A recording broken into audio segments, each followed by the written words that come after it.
तो सबसे पहले मैं बुलाना चाहूँगी आदरणीय स्मिता दाशेतकर जी को। इनके बारे में एक छोटा-सा परिचय मैं आपको देना चाहूँगी। जबलपुर से हैं और इनकी शिक्षा पूरी तरह से पिछले 23 वर्षों में गोवा में ही हुई है। बीएसएनएल में अभी ये कार्यरत हैं 23 वर्षों से। आकाशवाणी में 70 से अधिक काव्य पाठ कर चुकी हैं, वार्ताएँ प्रसारित हो चुकी हैं इनकी, कई मंचों पर सम्मानित हो चुकी हैं। अंतर्राष्ट्रीय और राष्ट्रीय कवि सम्मेलनों में इनकी सहभागिता रही है और 3 काव्य संग्रह मेरी कलम से, अनुभूति और मन का पंछी और उसके अलावा 3 साझा संग्रह इनके प्रकाशित हो चुके हैं। तो आज हम सुनना चाहेंगे स्मिता मैम से कि आज वो हमें क्या सुनाने जा रही हैं। तो आपका स्वागत है स्मिता मैम। स्वागत। जी धन्यवाद। स्वागत स्मिता जी। जी धन्यवाद। यस। सर्वप्रथम प्रतिष्ठित पटल को नमस्कार करती हूँ, अभिवादन करती हूँ। आप सभी विद्वत जनों को प्रणाम करती हूँ। साथ ही हमारे साथ जो दर्शक जुड़े हुए हैं उनका अभिवादन करते हुए मैं यहाँ अपनी रचना रखती हूँ।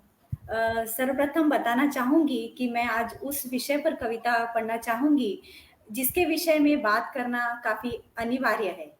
यह एक ऐसा अनिवार्य विषय है कि जिसके विषय में बात करने से हम कतराते हैं, या बड़ों के बीच में हमारे जो बड़े लोग हैं वो कहते हैं कि नहीं, इस विषय पर नहीं बात करनी चाहिए। तो मैं बिल्कुल ही ऐसे ही विषय को लेकर आई हूँ। बड़ा ही मार्मिक और संवेदनशील विषय है जो कि नारी से जुड़ा हुआ है। जी हाँ, आपने सही पहचाना। मैं मासिक धर्म के विषय में वैज्ञानिक दृष्टिकोण से जुड़ी हुई अपनी कविता और अपने विचार रखना चाहूंगी। जी, स्वागत है आपका। सृष्टि के सृजन का है सुंदर पावन कर्म। सृष्टि के सृजन का है सुंदर पावन कर्म। स्त्री युगों से निभा रही नित नियमित मासिक धर्म। बहुत खूब। संवेदनाओं के ज्वार उठते होती जब वह रजस्वला। सुंदर प्रेम भाव उमड़ते उर ममत्व भरती वत्सला। सुंदर प्रेम भाव उमड़ते उर ममत्व भरती वत्सला। निर्मिति के आरंभ का यह शुद्ध पवित्र एक कर्म। स्त्री युगों से निभा रही नित नियमित मासिक धर्म। सहे असह्य वेदना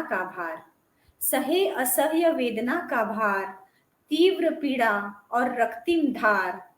खुद से संघर्ष चले निरंतर। क्षीण तन रोए है अंदर। मौन हो जाती है कभी जो समझ तनिक वह मर्म। स्त्री युगों से निभा रही नित नियमित मासिक धर्म। कहते अशुद्ध जिसे तुम बीज रोपती वह सृजन का। सृजन का जननी होने का वरदान यह विषय निश्चित ही चिंतन का। न धिक्कारो उसकी अवस्था करो व्यवहार उससे नर्म। स्त्री युगों से निभा रही नित नियमित मासिक धर्म।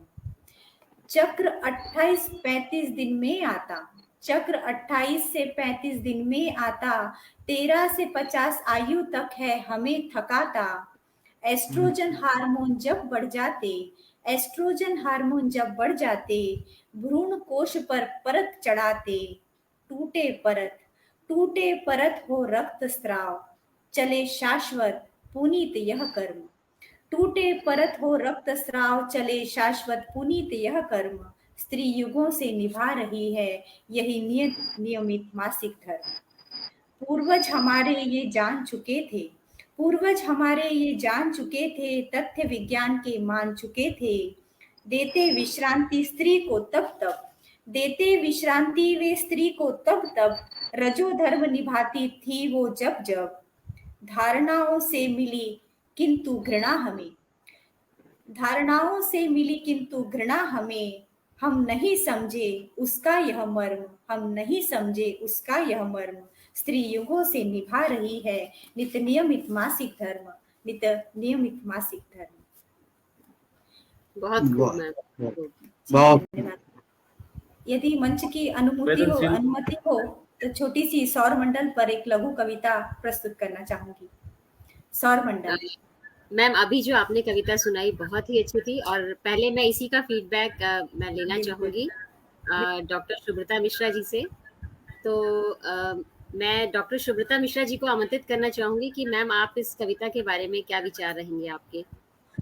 आ, ये सबसे पहले तो मैं ये कहना चाहूंगी कि इस तरह के जो विषय हैं जिसको समाज में, जैसे स्मिता जी ने कहा कि उस पर बात नहीं करना चाहते हैं लोग, लेकिन वैज्ञानिक दृष्टिकोण से जो स्मिता जी ने इतना साहस दिखाया इस विषय को पटल पर वैज्ञानिकता के साथ प्रस्तुत किया है, वो बहुत ही प्रशंसनीय है। और निश्चित तौर पर इस तरह के विषय यदि कविताओं के माध्यम से लोगों तक पहुंचाए जाएं तो ये विज्ञान का बहुत बड़ा काम होगा, पुण्य कार्य होगा जो स्मिता जी ने शुरुआत की है। मैं इसकी बहुत सराहना करती हूँ।